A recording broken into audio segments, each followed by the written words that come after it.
Hello, so here I am playing a game. That one.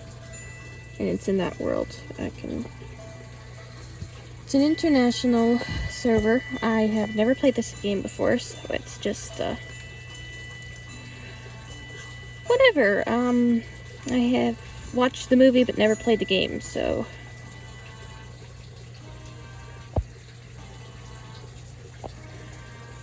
Icon... I forgot what they're called. They display bravery and courage like shining weapons. Go-getting warriors beyond reproach. They certainly know how to use their weapons.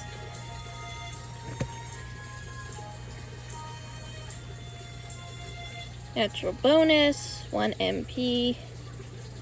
That's spells. I don't think they're supposed to use spells, but... Oh, here we go. This is a nice thing.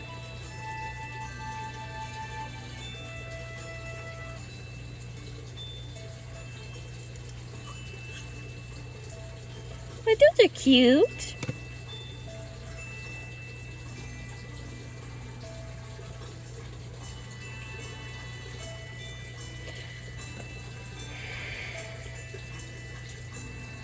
They live for gambling. Each day is a lucky one for his disciples. Warrior gamblers who always appear in places where they have the most to win or lose. I think that'd be showing that it's difficult to play. Mobility, heals, support, damage. At the start of combat, they unlock the following spells. Feline Leap, Roll Again, Critical Hit, over 100 increases damage inflicted. At the end of the turn, they regain 1 WP and 20 Lucky Day. And 20. That's Lucky Day. I think that's their special thing. At the start of the fight, they gain 20% critical hit.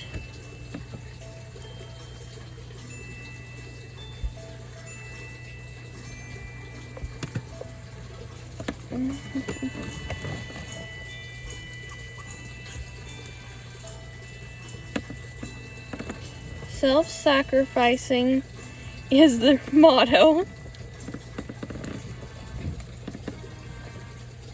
Her disciplines are berserkers, whose powers are magnified every time they hit, as they have nothing to fear from cuts or blows. They haunt the front lines in battle and are treasured by groups of adventurers.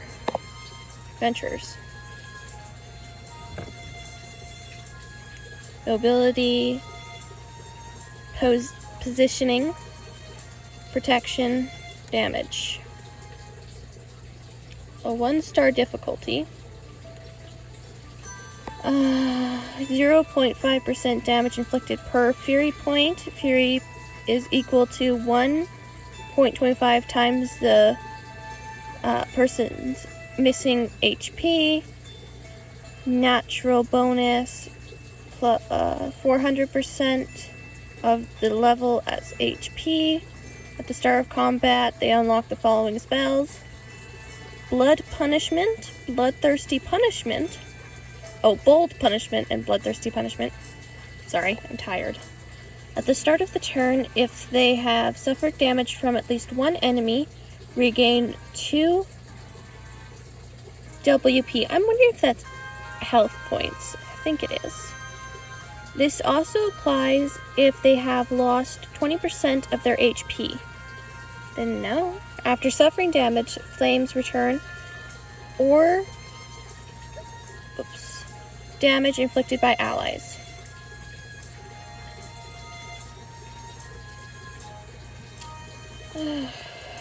Sacrifice. 2 turns. With a gesture of self-sacrifice, they take the blow on behalf of allies. Each time an ally suffers a spell that inflicts damage, the person suffers the damage, then switch places with the ally. If they do not have 100 Fury, setting the HP to... sets the HP to 20%. Punctuation? I don't know.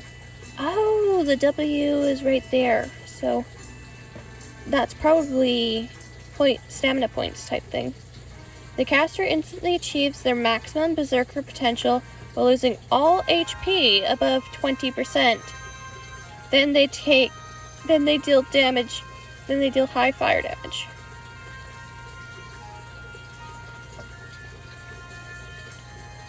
They smash the ground with incredible force, making stone columns sprout up around the target. They inflict damage and generate armor. For each enemy hit, the armor absorbs the next attack received. The caster switches places with the target, dealing some damage in the process.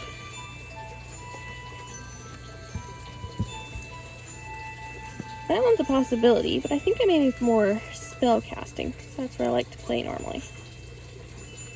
This is a difficulty of 2. The Masquerader.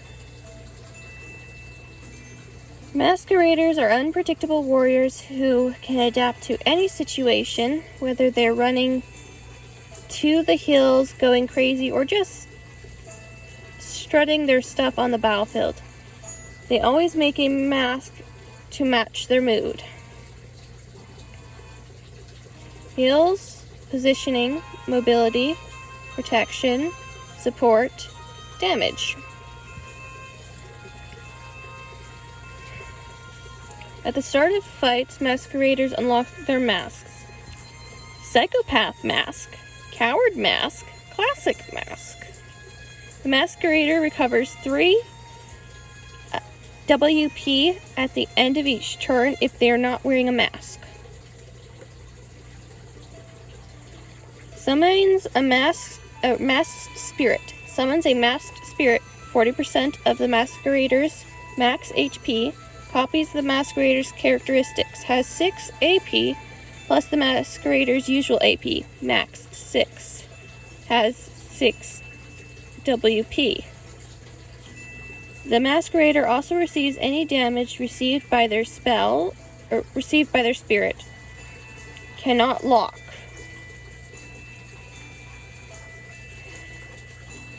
Mass spirit not conditions. Mass spirit not I. 5-turn cooldown. The power of the mask can be used to summon a copy of oneself. Be careful though, the masquerader can also suffer the damage received by the masked spirit, except for damage causing the death of the masked spirit.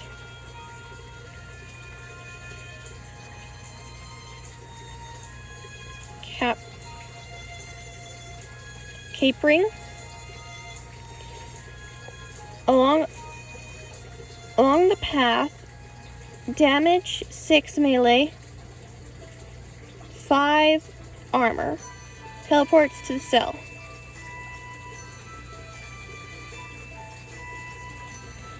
The masquerader teleports several cells away, dealing damage along the way.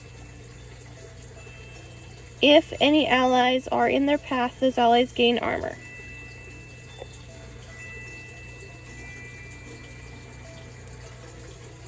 When cast on an enemy, the masquerader inflicts damage and may remove 1 Wakfu point. That tells me what they are now. Wait, no, that's a P. A Wakfu point. Okay. On an ally, on an ally they heal. Okay, so that has a chance of removing a Wakfu point. Okay. No, I'm not 100% sure I'm pronouncing that right. Attracted by 1 cell, then move to the other side of the target. Somersault.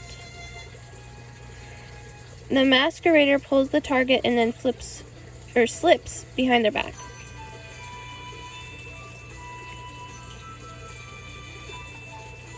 That looks like it's going to be mostly fighting.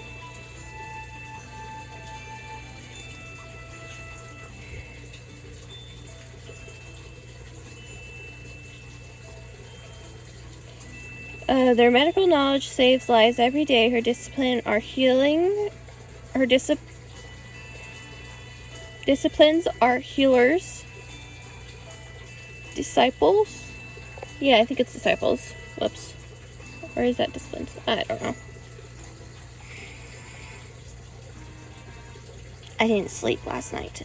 Are healers with the power to ease pain with a single word, as well as healing allies. Their potential utterance can also hurt enemies. Ooh. Difficulty is 1. Rules are heal and support. At the start of combat, they unlock the following spells: Against Nature, Constantly, Repulsion. At the end of turn, 1 Wakfu point and 2 extra Wakfu points if the person has equal 80% HP. Grace bonus, plus 10 levels for each heal performed. Propagate. HP boost for the entire team. 200% of their level, plus 126. So far, this character seems a little overpowered. Then again, you can't kill anything. You just gotta keep everyone alive. That's the way healers normally work anyway. I'm more used to D&D. Revives the person with 30% max HP in recovery level 1. Conditions. The target must not be is there a way I could, like... No, I can't get it to show up more. They can revive a killed ally. Be careful, a character can only be revived once per combat, and he will also die if his reanimator is KO'd. So I can't die.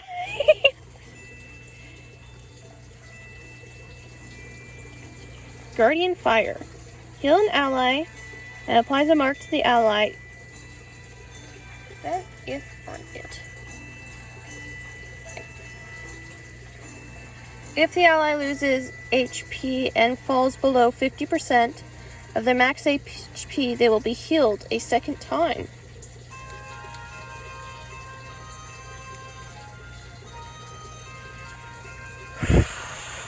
Healing 6 plus 10 damage inflicted, or 10% damage inflicted, max 20%, damage 3. If they have equal to 80% HP, the spell area of effect becomes... looks like a pie. Heals allies in an area of effect and gives them a bonus to damage inflicted. Psychosis. Damage 3, minus 20% damage inflicted, minus 20% critical hit. 2 turn cooldowns. In the area of effect, weakens all fighters in an area for 1 turn. The spell weakens all fighters in the area for 1 turn. In addition to dealing damage. My guess is, I don't know if that includes enemies or just... or I don't know if that includes allies or just enemies. Okay, I'm not reading all that. So far, it's seeming like these two are high chance. This guy seems more seems more defensive. Born protection. They consider their magic an art and a science. They use their shields with such intuition that some people even believe they're alive. Are they a doll?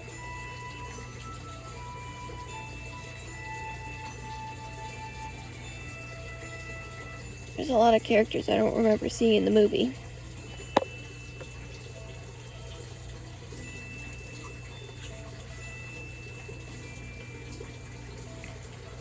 Uses plant and living war dolls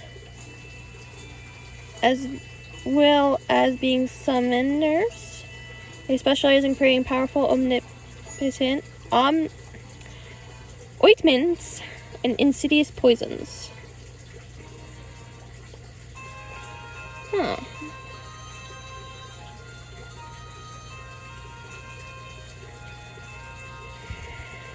Seed.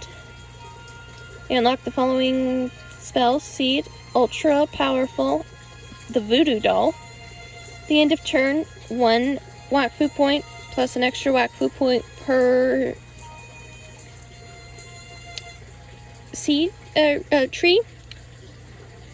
Seed nettled plus 2 levels, and in the tree, nettle tree plus 1 level.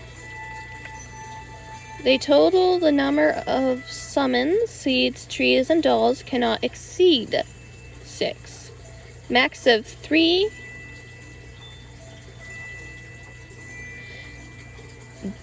doll thingies per team. Max of 1 of each type per team. 2 trees max if a doll thing uses the nettling spell. 1 Wakfu point per level of nettled on the doll thing again. I'll eventually figure out what these symbols mean.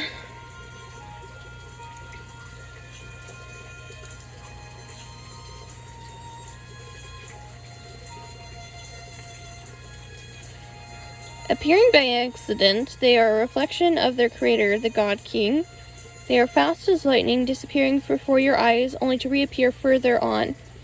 Just like allotropes.